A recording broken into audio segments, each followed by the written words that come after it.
अस्सलाम वालेकुम, मेरा नाम कलीमुल्लाह और आप देख रहे हैं कलीमुल्लाह ऑफिशियल। नाजरीन, आज 27 जुलाई सोमवार का दिन है और आज जो है वो तहरीक लब्बैक समेत जितनी भी सियासी जमातें हैं उनके लिए निहायत अहम दिन है, क्योंकि आज के दिन जो है वो पोलिंग का अमल शुरू हो चुका है और इस वक्त जो है वो आज़ाद कश्मीर में इलेक्शंस हो रहे हैं। और जो पहले मरहले के इलेक्शंस थे, यानी जो 27 जुलाई को होने थे, वो हो चुके हैं। 5 बजे ही पोलिंग जो है वो ख़त्म हो जाएगी और नताइज हमारे सामने होंगे। लेकिन उससे पहले वहाँ पर कुछ ऐसे मामलात जो हैं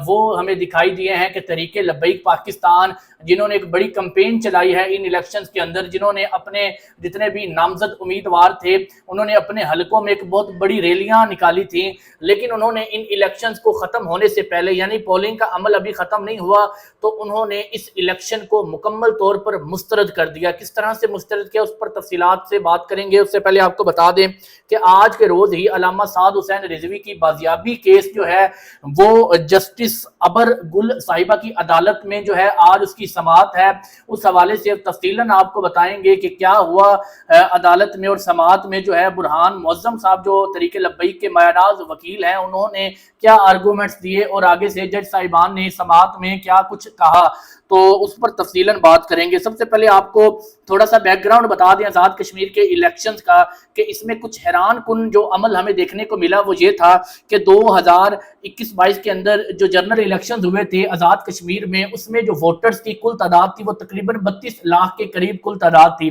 लेकिन 32 लाख में से जो है तकरीबन 19 लाख अफराद ने वोट कास्ट किया था पिछली दफा, यानी 61% 62% के दरमियान जो है वो टर्न आउट हमें देखने को मिला। और ये 61-62% जो टर्न आउट होता है ये बहुत बड़ा टर्न आउट होता है। यानी आज़ाद कश्मीर की जो आवाम है वो जमहूरियत पर यकीन रखती है और अपना जो हक है वो इस्तेमाल करना जानती है। और बड़ी तादाद में लोग हमें हर इलेक्शन में, 2016 का इलेक्शन हो, 2021-22 का इलेक्शन हो, वहां पर हमें लोग घरों से निकलते हुए नजर आए, अपने अपने फेवरेट उम्मीदवारों को वोट कास्ट करते हुए नजर आए और अपना जो है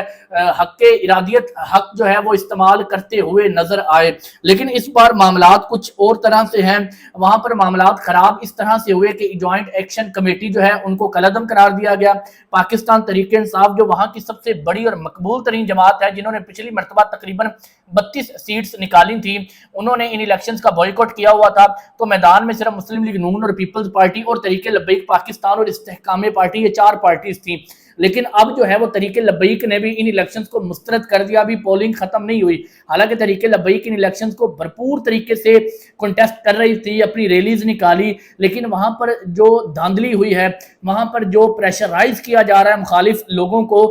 उस वजह से तहरीक लब्बैक ने वहां पर जो है वो मुकम्मल इलेक्शंस को मुस्तरद कर दिया है।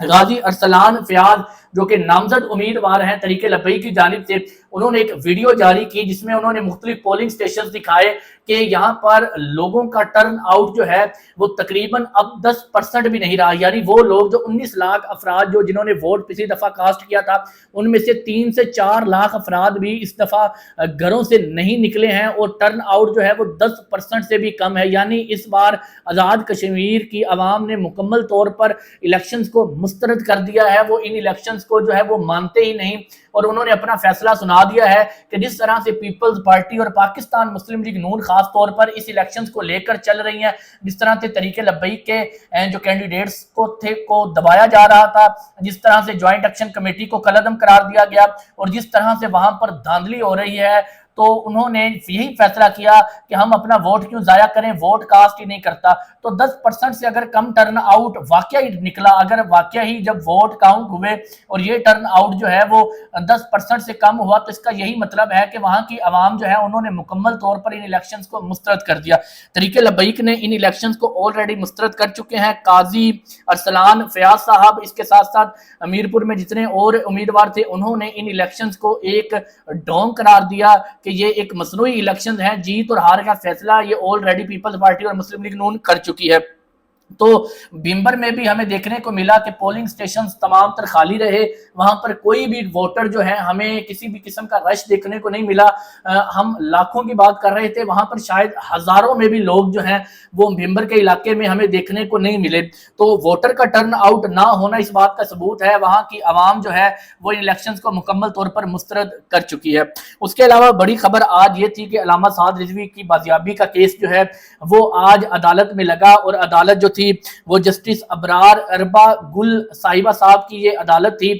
جنہوں نے آج جو ہے وہ تحریک لبیک پاکستان کے امیر علامہ سعد رضوی کی بازیابی کا کیس جو تھا وہ سننا تھا۔ آج کی تاریخ مقرر تھی اور برہان معظم صاحب وکیل تھے۔ آپ کو بتاتے چلے کہ اس کیس کو تقریباً 4 ماہ ہو چکے ہیں اور یہ کیس مختلف طرح سے 3 سے 4 ججز کے پاس جا چکا ہے۔ ہر بار جج صاحبان جو ہیں وہ معذرت کر لیتے ہیں، علامہ سعد رضوی کا کیس سننے سے پہلے ہی معذرت کر لیتے ہیں اور سماعت والے دن جو ہیں وہ چھٹی پر چلے جاتے ہیں۔ اگر آرگومنٹ جو تحریک لبیک دیتی ہے وہ انہوں نے ہر جج صاحب کے سامنے یہی آرگومنٹ دیا، ہر اپلیکیشن میں جو انہوں نے اپیل دائر کی ہوئی تھی اس میں یہی آرگومنٹ دیتے ہیں کہ علامہ سعد رضوی کو عدالتوں میں پیش کیا جائے اگر وہ پولیس کے پاس ہیں۔ اگر وہ پولیس کے پاس نہیں ہے تو سعد حسین رضوی کے اوپر 70 سے زائد مقدمات ہیں، ان کے اوپر دہشت گردی کا مقدمہ، ان کے اوپر قتل کے اقدامات، ان کے اوپر سیاسی املاک کو نقصان پہنچانے کے تمام تر کیسز موجود ہیں۔ تو پولیس اتنی نااہل ہے کہ ایک شخص کے اوپر 70 سے زائد کیسز ہیں اور اس کو اب تک گرفتار نہیں کیا جا سکا۔ اگر وہ گرفتار نہیں کر سکتے تو جو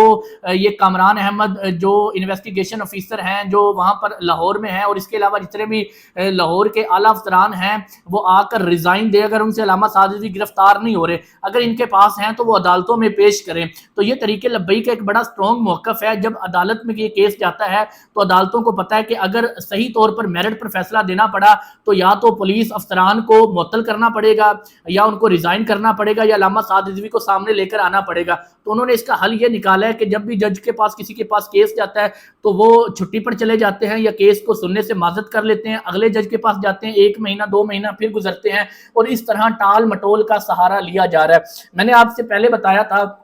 کہ کسی طرح بھی عدالتی سطح پر تحریک لبیک کو تب تک ریلیف نہیں مل سکتا جب تک حکومت کے ساتھ ان کے مذاکرات طے نہیں ہوگے، اور بیک ڈور ہر سیاسی پارٹی مذاکرات کرتی رہتی ہے اور تحریک لبیک کے مذاکرات بھی جاری ہیں، لیکن 2 سے 3 ایسے پوائنٹس ہیں جن کے اوپر جو ہے وہ ڈیڈ لاک برقرار ہے۔ حکومت وہ ماننے کو تیار نہیں، ایک مسجد رحمت للعالمین کھولنے کو تیار نہیں، ایک علامہ سعد رضوی کو امیر کے طور پر وہ جو ہے وہ ماننے کو تیار نہیں۔ وہ کہتے ہیں کہ اگر کوئی اور سعد رضوی کو ختم کر کے یعنی کہ ان کو ریزائن کروا کر کسی اور کو امیر منتخب کیا جائے تو تحریک لبیک سے بات چیت ہو سکتی ہے، اور تحریک لبیک جو ہے وہ اس پوائنٹ کو ماننے کو تیار نہیں، کیونکہ وہ سمجھتے ہیں کہ تحریک لبیک پاکستان جو ہے اگر علامہ سعد رضوی کو مائنس کر دیا جاتا ہے تو عوام میں ایک غم و غصہ پایا جائے گا اور نئے امیر کو کسی صورت بھی عوام قابل قبول نہیں کرے گی۔ تو یہ جتنا بھی عدالت میں بازیابی کے کیس چل رہے ہیں ان کی کسی قسم کی کوئی وقت تب تک نہیں جب تک مذاکرات طے نہیں ہو جاتے۔